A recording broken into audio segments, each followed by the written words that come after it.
So here we have the Freeman PP123 micro pinner. Today we're going to be showing you how to remove and replace the dry blade and bumper kit on the pinner, on the micro pinner.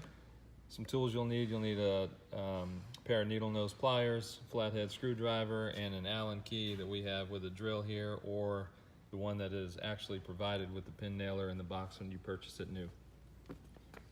Step one is going to be removing the 4 screws from the top of the pinner, and then removing the orange cap.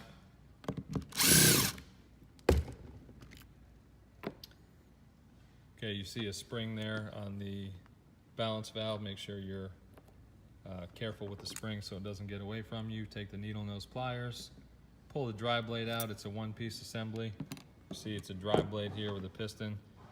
With the dry blade, you'll notice that it has one side, let's see if I can get the focus there. So it's got one side with grooves in it. When we reinsert the dry blade, that's something to pay attention to. So with a flathead screwdriver, you go ahead and remove the plastic gasket, and you'll pull the cylinder out.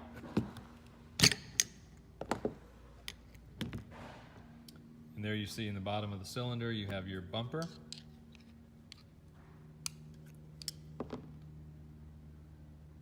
Okay.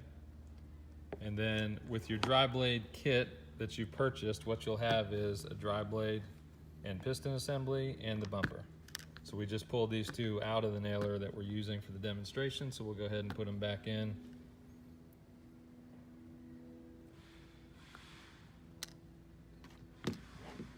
Basically, it's in the reverse order of what we just did. Let's make sure the bumper goes in the bottom of the cylinder.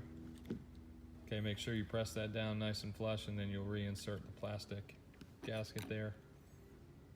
Then your dry blade, you want to make sure your groove edge, okay, which will be the back side, is pointed toward the back of the nailer, which you'll see a channel inside the body of the pinner. Okay, just make sure it fits in properly, and then you'll feel it drop in. So once that is seated in there properly, you want to take your balance valve with the spring facing up, drop that in,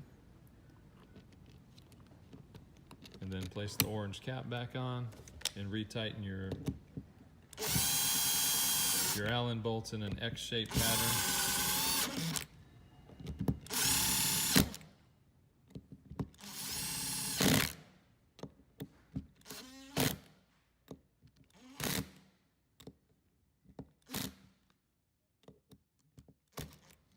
And you're done.